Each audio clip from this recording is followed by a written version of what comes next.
The cats are trying to figure out how to disrupt this video. Hello you guys, welcome back to my channel. If you're new here, my name is Michaela. Happy New Year, happy 2025. I'm really excited for this year. There were things that were going on that are no longer going on. There were things that needed to happen that happened, and it's looking up to be a great year. So without further ado, we're gonna jump into my Goodreads analytics, all of that. We're gonna jump into how many books I read, how many pages, blah blah blah, all the genres and everything. That all shows up on Goodreads. Then we're gonna get to some life goals and video goals, channel goals, plans for 2025, and then my reading goal for 2025 if you haven't already seen it, if you're not following my Goodreads. So here we go, which I'm not gonna get into every single book that I read this year, mainly because I've talked about every single book on monthly wrap-ups. So if you want to see my thoughts on the books that I've read, head over there. Now, my 2025 reading challenge, I don't know if you can, but it is 80, so I have 358 days left, and I've read one of 80 books already. So it also says press on, a page read is a step toward your goal, so it's not telling me if I'm on track or not. All right, here are the analytics for my year in books for 2024. So pages read 30,953, and then I read 71 books. Saving Noah was the shortest book at 259 pages, and then the longest book was 835 pages, which was Crescent City 3, House of Flame and Shadow. The average book length was 435 pages. The most shelved book that I read was a reread on audiobook, A Court of Thorns and Roses. And then the least shelved was Night Struck by Jenna Black, so that was 3,095 people also shelved. And for Agatar, it was almost 6 million. Anyways, my average rating for 2024 is a 3.7. My highest rated on Goodreads is Redeeming 6 with a 4.68 average. My first review of the year was Powerless, and I said the back and forth banter had me giggling and kicking my feet. I rated that a 4 stars. Honestly, it could have been a 4.5. Who knows? And then it goes on and shows all of the books for the year.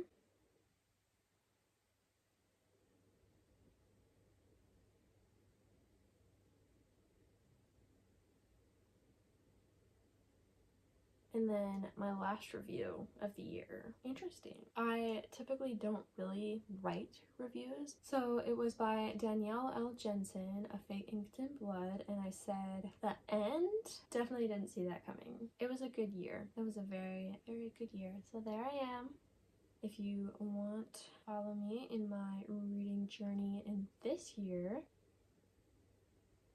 okay, I guess we will jump into what books I'm most excited for that are releasing in 2025. So I just went on to Goodreads and its popular 2025 release books. We're gonna scroll through because I don't have the list of books that are releasing in front of me. So we're just gonna go through Goodreads and see what it has. I already know some of them, but I'm excited to see what other ones are releasing. First one I see is A Great Big Beautiful Life by Emily Henry. I have started my collection of her books right here, so I'm very excited. I will probably either have to read it on my Kindle if it releases on Kindle Unlimited, I'm not sure if it will, or just wait until it releases in paperback. I've read Funny Stories, so I'm pretty sure it's either going to be on Libby or Hoopla or Kindle, so we'll see. The next one I see is Sunrise on the Reaping. So if you don't know, this is written by Suzanne Collins, and she wrote the Hunger Games series. So this one will be Hamige's Games. So I think it's the 10th, no wait, 50th. So it is also a quarter quell, the second one.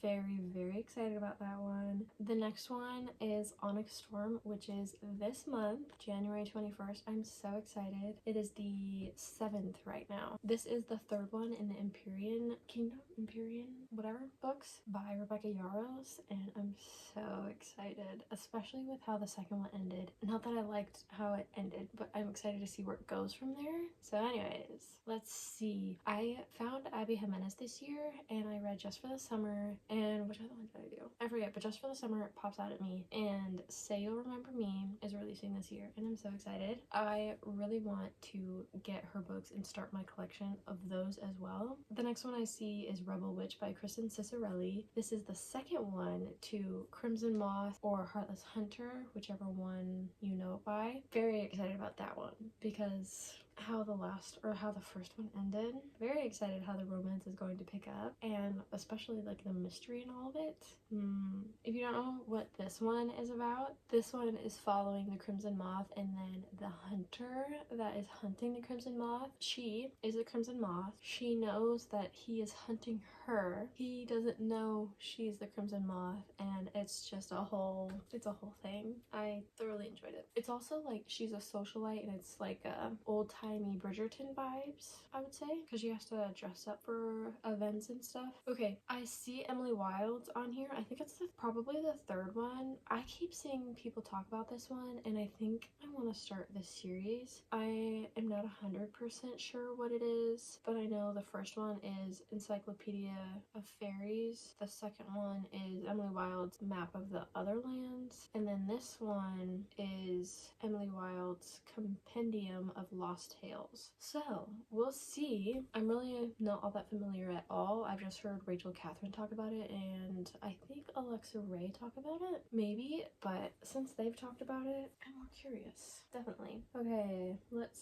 see. Destiny and Sarah, they have been raving about Frederick Bachman. So his new book called My Friends is coming out, and we'll see. This is about 4 teenagers whose friendship creates a bond so powerful that it changes a stranger's life 25 years later. Okay, interesting. I really wanted to get into more books that are about friendship, so we'll see. I have this next one marked as want to read, but I totally don't know why. Let's see. Okay, this is Our Infinite Fates by Laura Stephen. Let's see what this one's about. First of all, it says The Invisible Life of Abby LaRue meets This Is How You Lose the Time War, and it is a fantastical love story that defies death as 2 souls reincarnate through the centuries. Okay, so kind of like timeline, infinite lives falling in love with each other in every timeline, basically. Then I have Beautiful Ugly, which I feel like this is already released because I saw Sarah Caroli reading it. If she is reading it, then it's an arc that hasn't been released yet. Anyways, so Grady calls his wife to share some exciting news as she's driving home. He hears Abby slam on the brakes, get out of the car, and then nothing. And then he finds her car on the cliff edge with the headlights on, driver doors open, her phone is still there, but his wife disappeared. A year later, Grady is still overcome with grief and desperate to know what happened to Abby. Definitely very intrigued about that one. The next one I see is Wild Side, which I don't know. Okay, actually, I found a full list. So after Wild Side, I remember talking about. Now, the third book in the Ruinous Love trilogy. I read the first one. I didn't read the second one, but I see the third one released, and I fear I'm missing out. I don't know. I recently saw Legendborn and was intrigued by it, but I'm not sure what I want to do. I see this cover, Fable for the End of the World by Ava Reed. Very interesting cover. I love the coloring for it.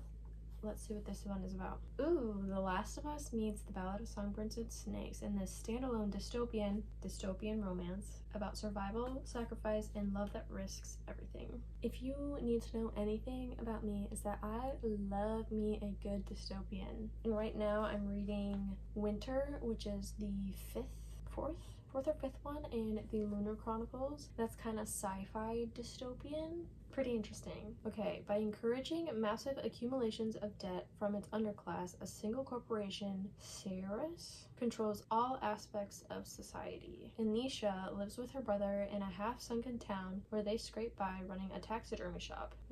Unbeknownst to Anisha, their cruel and indolent mother has accrued an enormous debt, enough to qualify one of her children for Ceres' live-streamed assassination spectacle, The Lamb's Gauntlet.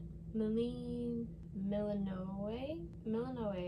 I think that's how you pronounce it, not sure, is a Saris assassin trained to track and kill the sacrificial lambs. The product of neural reconditioning and psychological alteration, she is a living weapon, known for her cold brutality and deadly beauty. She has never failed to assassinate one of her marks. Alright, I'm interested. There's already reviews on it because people get the arc, so those are spoilers. So I'm glad I didn't look further. Okay, I see Powerless, and it's the Powerless trilogy number 3, but it's called Powerless. I don't know if that's just a different language. Original title, Fearless. Very interested. This one, A Curse Carved in Bone. So this is a Fate Inked in Blood. This is the second one, so it's a Saga of the Unfated. This is a cool cover. If you can see that. The first one, second one. It's gonna be so good. And I just realized my Abby Jimenez book is a book of the month, so that was just for the summer. It's on my bottom shelf. So I have my collection started already. Anyways, let's continue. Ballad of Falling Dragons. Moonfall number. I fear that. Yep. Dang it. Okay, so this is When the Moon Hatched number 2, but it's called Moonfall series. So it's the Ballad of Falling Dragons. When does this release? October 7th. Okay, so I get it for my birthday. That's annoying. It's the day before my birthday, and now I feel like I have to read it. See, I didn't love the first one, but was it just the wrong time for me to read it? I don't know. We'll see. Ooh, Catherine Center. I started reading her books this year as well. Let's see. What are her other books? I need a refresher. Okay, The Bodyguard. I think I read that at the beginning of the year. Very beginning of the year. I read The Bodyguard and Hello Stranger. And then I saw that she has the rom-commers, so I also want to read that. She has a couple other ones, but let's see. When does this release? May 20th. Okay. Nice summer book. The Love Haters. It is giving summer as well. Okay, Lisa Jewell is coming out with a book called Don't Let Him In. I read her book, the one where the daughter goes missing. Oh, None of This Is True. Wait, that's not the one I was thinking of. Anyways, I read None of This Is True and I liked that one, so maybe I should read that. This one. Let's see what this one is about. Okay, 3 women are connected by one man in this kaleidoscopic thriller. So restaurateur Patty Swan was the life of the party until a day a man pushed him in the path of an oncoming train, leaving his 20-something daughter Ash and wife Nina devastated. Shortly after Patty's funeral, the 2 women receive a surprise in the mail. A note and a package from Nick Ratcliffe, an old friend of Patty's, and a nondescript lighter that once belonged to him decades ago. This unexpected gift draws Nick and Nina closer together, much to Ash's dismay. Martha is a small-town florist with dreams of expansion. She lives with her second husband Al, her baby, and 2 sons from her prior marriage, but they never seem to have any money, and with his constant traveling for work, she feels like a single parent, especially when an emergency makes her realize something needs to change. But Nick and Al may not be who they say they are, leading these 3 women on a shocking collision course, wishing they had heeded a warning. Don't let him in. The cover is kind of creepy as well. It's like a door inside of a door inside of a door inside of a door. Very interesting. Okay. Ooh, Floating World looks interesting. I've seen people talk about Carly Fortune's writing. Maybe I give it a try. Okay. First one I see, Carly's stories have progressively gotten worse with each one I read. Apparently this is Charlie's book. I don't know. Interconnected standalone. Ooh. Shatter Me series, Watch Me. Okay, The New Republic. I'm also working my way through that series. Let's see which one I'm on. I think I'm on Restore Me. So the Shatter Me, Unravel Me, Ignite Me, Restore Me. I think I'm on Restore. This would be 11, but it says number 1. This is Shatter Me, The New Republic, number 1. The eye is so pretty. I don't know what's up with the eyes on the covers yet, but we'll get to it. I'm excited. I've seen people rave about Assistant to the Villain. So the third one, Accomplice to the Villain, is coming out. And I feel like I'm missing out. So it's assistant to the villain and then apprentice to the villain, and now this one, accomplice to the villain. Very cute. Another author I've seen is Annabelle Monaghan. I think that's how you pronounce her name. I think it's Sarah, if I'm not mistaken, that really likes her writing, and she wrote Nora Goes Off Script, which Sarah really likes. Same Time Next Summer, Summer Romance, and now it's a love story. So I think I need to mark all of her books want to read. I don't know if they're interconnected standalones or anything. I know nothing. Just that she's very liked. This is about a former adolescent TV punchline who has left her awkwardness in the rearview mirror thanks to a fake it till you make it mantra that has her on the cusp of success, until she tells a lie that sets her on a crash course with her past, spending a week in Long Island with the last man she thinks might make her believe in love. Rules for a love story. There are none. It's all a lie. Jane Jackson knows that true love is a lie. Laughter is the only truth. You can't fake a belly laugh. Laughter is the only truth.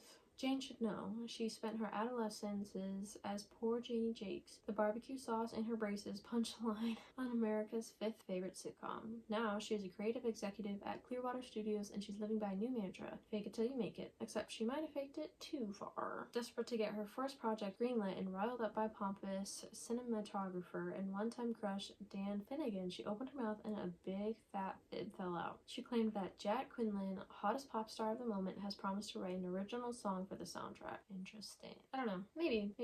We will give her books a chance. A lot of these books I have not heard of them or the author. Dream Harbor #4, The Strawberry Patch Pancake House. I've heard people didn't like the pumpkin spice cafe or the cinnamon bun bookstore. One of those. I didn't love that. The pumpkin spice cafe, cinnamon bun bookstore, the Christmas tree farm, the gingerbread bakery, and now the strawberry patch pancake house. Very interesting. This is, I believe it's an interconnected standalone, so I don't want to spoil anything. I started reading the Inheritance games. I now see that there's a spin-off, The Grandest Game, and now Glorious Rivals is releasing. So it's The Grandest Game #2. This one releases July 29th. I mean, the cover looks cool and everything, but I don't know. I've heard people say that they just did not want or need a spin-off. One I also want to mention is Kelsey and Peachke's book, Voice of the Ocean. So this one releases April 22nd. I've watched her YouTube videos and she talked about her book, and I think it'll be a fun time. So let's see. It follows a daring young siren who defies her people to save a human prince, unearthing ancient magic and igniting a dangerous romance amidst treacherous waters. So she's the youngest daughter of the Siren Queen, Celeste. I like that name. Her life is tightly controlled. Desperate to prove her worth, she intends to join Chorus, an elite group of siren warriors. With her final test on the horizon, Celeste must finally gain control over her temperamental song. But when Celeste encounters a seemingly harmless ship helmed by the intriguing Prince Braden Sharp, her path veers toward forbidden waters. Believing the handsome sailor to be innocent of any wrongdoing, Celeste defies siren law to save Braden's life, despite knowing he is the son of a king who has murdered many of her kindred. I think it'll be a very fun time. I see 4 Ruined Realms, which is the second one to 5 Broken Blades, and I just vividly remember Sarah saying that she did not like it, so I don't know if I'll ever go for it. Okay, so I see The Memory Collectors by Deet Meserve. But this one releases May 20th, 2025, so it's about 4 strangers time travel to the past and find themselves stuck on the day all their lives were changed. What would you do if you could spend an hour in your past? 4 strangers in the beach town of Ventura, California are about to find out. Elizabeth aches for one more precious hour with her son who died in a senseless accident. Andy is desperate to find his first love who vanished after a whirlwind romance. Logan craves the rush of surfing and mountain climbing, yearning to reclaim the freedom he lost after a misstep landed him in a wheelchair. Brooke is looking for an hour of relief from the guilt of an unforgivable mistake. Interesting. The next one, Summer in the City by Alex Astor. This one releases March 25th. It looks so cute. It's, I'm guessing New York because there is a heart on it with an apple. I mean, the heart, you'll see. So I'm thinking it's gotta be in New York. I've seen her promote this one a lot and I'm very curious about it. So let's see. Fast-paced rom-com set in New York City. Pretty obvious. Good job. Cover team, in which a screenwriter and a tech CEO go from lovers to enemies and back to lovers again. 27-year-old screenwriter Elle has the chance of a lifetime to write a big-budget movie set in New York City. The only problem? She's had writer's block for months, and her screenplay is due at the end of the summer. In a desperate attempt at inspiration, Elle ends back in the city she swore she would never return to, in an apartment she could never afford, floor-to-ceiling windows, skyline views, and a new coffee shop to haunt included. It's the perfect place to write her screenplay until she realizes her new neighbor is the tech billionaire bachelor Parker Warren, her stairwell hookup from 2 years ago. It's been a lovers to enemies situation ever since. Interesting. Oh, another Red Rising book is coming out. You know what? Since it's sci-fi, I think I would like them. I'm just gonna mark them all as want to read because it's sci-fi trials and things. I think I would like it. So this is Red God. So Red Rising Saga number 7. Interesting. Found another one. This one is by Frida McFadden. So it's called The Tenant. Interesting. Looks like they're breaking in. This one releases May 6th. So, there's no place like home. Blake Porter is riding high until he's not. Fired abruptly from his job as the VP of marketing and unable to make the mortgage payments on a new brownstone that he shares with his fiance, he's desperate to make ends meet. Enter Whitney. Beautiful, charming, down to earth, and looking for a room to rent. She's exactly what Blake's looking for. Or is she? Because something isn't quite right. The neighbors start treating Blake differently. The smell of decay permeates his house no matter how hard he scrubs. Strange noises jar him awake in the middle of the night, and soon Blake fears someone knows his darkest secrets. Dangers live right at home, and by the time Blake realizes it, it'll be far too late. The trap is already set. Oh man. It'll be an interesting summer. Okay, there's not a cover on this one, but it's by Hannah Bonham Young, which I've heard some people talk about liking her work. So it's called People Watching, and the first review I see is it's a small town romance. Strangers to lovers, people watching, dual POV. I think that would be cute. We'll see. The next one I see is Burn of the Everflame. So this is Kindred's Curse number 4 by Penn Cole. So I have Spark of the Everflame on my Kindle and I really want to get into the series. So why am I looking at the description? This is the 4th one. The cover is really cool.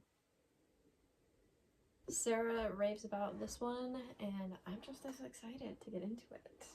Okay, there are so many books that are releasing. I've just scrolled a while looking, and I'm still gonna have to scroll some more to finish looking at all of them and add more to my want to read. But if you want to see which books I added, make sure to follow my Goodreads, and let's get into some life goals because I think it's about time we change the subject. A big thing this year is to grow friendships, make friendships. Being a stay-at-home mom all the time is lonesome and isolating. So I went out to coffee with one of my friends this morning and it was so great. Loved catching up with her and it was so needed just being able to get out of the house by myself. I feel like I could breathe. It is a lot and sometimes you just need girls' day out. So anyways, make and grow friendships. So part of that would be reaching out more. So I'm trying to like do a check-in every week, maybe like Friday, just be like, hey, how was your week? All of that. So I've started implementing that last year, but I really want to be on top of that this year and see how that goes. Find more things to do with Felicity outside of the house, specifically right now in the winter. So actually, while we were out, that same friend sent me a mom's group or whatever that's called, or whatever that group is called, and she found one close to me. So I think they meet like every week or so and just all the moms get together, their kids, and it's just a fun time, like at a library or something. I think the library close to me does like a story hour or something like that, so I think I'd be interested in checking that out as well, because then I could also go look at the books they have. It's a very small library though. They have like hardly even one section, so we'll see. And then another thing, be on my phone less. So I can read my reading goal and then also work on editing more, do crocheting, other kinds of hobbies, cozy games, get together more with people, spend more time with family. We'll see. And then I really want to be more active, so we got a treadmill, and it's one of the ones that can elevate. It's more like you're walking uphill. I think Scott said he was warned about it, and then we plugged it in. It worked fine, and then he put it up, and then it wouldn't go back down. Mess with it, and now it doesn't work anymore. So hopefully we can get that fixed, and then I can walk until it gets warmer out, and then we can walk outside. Because I think it would be fun to be on the treadmill and have my Kindle set up and read. Also, another thing, I got a new Kindle case, not a new Kindle. So this one, first of all, I love the material of it. It's like a cloth, but it's not, it's like a little glossy. I don't know how you would be able to see that, but anyways, you open it up and it magnetizes here. It also magnetizes closed, so it's not gonna ever flip open. And it has a kickstand here, which it's ironed, so the ribbon will always go up. And then you have the strap to put any and all your fingers. I tend to just put 2 in and like rest it kind of like that on my hand, or I'll just do 1, and it just makes it feel more secure in your hand. So how you put it in is this side opens up. Okay, so you take this part out. It's being difficult. Okay, so this part opens up, and then the Kindle can slide right in and out. So I don't have any stickers or anything on here, just leaving it naked. And it feels very tiny, not having it in anything. It feels very tiny and vulnerable, and I need to protect it. So, also, this case is very lightweight as well. And then you just slide it in, and then put this through the back, and then it's like that. Very lightweight. Love it. Also, another thing I want to do is figure out different hairstyles to do when my hair is greasy. I'm gonna get like a slick back brush, so instead of wearing hats like this, I can have more of a cuter updo. Channel goals: post every single week. So I'm posting this Thursday. Hopefully I'm going to grind to edit this and get it out Thursday, and then post Tuesday for the rest of the week. So have a couple videos lined up for that. So obviously this one, and of course I have it written on my calendar, but clearly not here. So I have a winter decor shopping and decorating. I know that would be really late. And then I have winter reset, reading a book I've been dreading. So I guess we can kind of go over my January TBR right now. You can see these books. Clearly I didn't get any reading done. I don't remember the last time I've actually picked up a physical book because I've been reading on my Kindle. This is my cart. None of the books that I put on the top I've read. All of the books I've been reading have been on my trusty Kindle.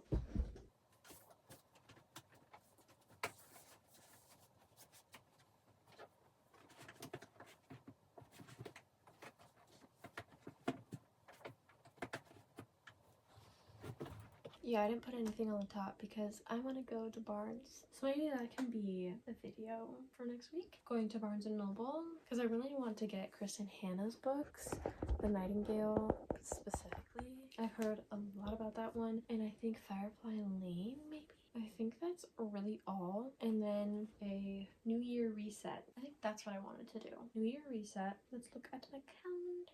Okay, so yeah, next week we'll do a 2025 reset. 21st we can go to Barnes, and it's also Onyx Storm release day. 28th we'll figure something out, and then the 30th will be the January wrap up, and then February 4th will be February TBR jar, or TBR in some shape or form, and then go back to Tuesdays. So we'll see. As for the rest of the TBR, I have some books on my Kindle. Let's see. Okay, so I have Winter, which I'm reading right now, and then I have Bloodguard, Wizard's First Rule, The Songbird, and The Heart of Stone, and then Spark of the Everflame. So all of those are on Kindle Unlimited. I had First Life on here, so that's the Everlife novel books or whatever. So that's right here. I started that and I just got so confused. I got maybe almost 50%, if not 50%. You know what? It wasn't doing anything. I was so confused by what was happening. So in First Life, there's 2 realms, Myriad and Troika. They have very different ideals, and then there are laborers. So there's M laborers, or MLs, which are Myriad laborers, and then there's TLs, which are Troika's laborers. Basically what those laborers do is they go out to the unsigned. You're unsigned if you haven't put your life down to go to one of those realms when you die. From my understanding, I think that's what it is. So the MLs, or the laborers, go to the unsigned and try to convince them to go to their realm. And then there's also parts in there where she was seeing like thunder and lightning. She's like kept saying, oh, why are the realms fighting here? Like, I don't get it. And then also, I didn't understand the big deal of why both sides had sent a laborer to try to convince Tenley, I think her Tenley Lockwood, called her Ten. I didn't get why she was such a big deal. I think she was a conduit, and when she was born, she had done something with the light. In one realm, they have to be in the light. One realm, they can't be in anything but darkness. So, vast differences. Didn't understand why she was so important, and basically the whole premise of it, actually I don't even know, because this started out where she was in the Prin Asylum. So it's like a prison, and her parents sent her there until she would sign with the realm. So basically the whole prison, or Prin Asylum, whatever, is to correct behavior, and the guy will make you sign one realm or the other, and then you can leave. So the whole realm thing, when you die, then you go to that realm, and that's your second life, because this is your first life, and so then you have your first death, and then you go into second life, and then I think there's also spirits and stuff going on. These laborers are spirits, I believe, because there's things called shells, and what I get from it, it's like a robot kind of thing, but it's realistic. It's to where, like, you think they're a person until you touch them, and then they're ice cold. Like, they have no warmth to them at all. And also there's a rule that you're not supposed to touch them unless they tell you. Very confused about why you can't touch them. I don't know, no clue. So I don't know, both these guys that are laborers are trying to recruit Tenley and also are falling for her. I have no idea, but there was the prison, or the asylum, and then they were on the run, and they were at a hotel, and then they were continuing on, and I was like, okay, what is going on? Because they were also in a cave for a second, and it just seemed very unrealistic, and it just took me so far out of it. I didn't even know. So anyways, I'm excited to continue reading the Lunar Chronicles books, finish those up, and I think I'm gonna go do that right now. So I'm gonna have to tell you goodbye, and hopefully you'll stick around for my next video. So thank you guys so much for watching. I hope you guys enjoyed it. Tell me what you guys did for New Year's and what your goals are for 2025. Book related, life related, relationship related, friendship related, money related, health related, in general, anything. Would love to hear it and connect with you guys, and I'll see you guys in my next video.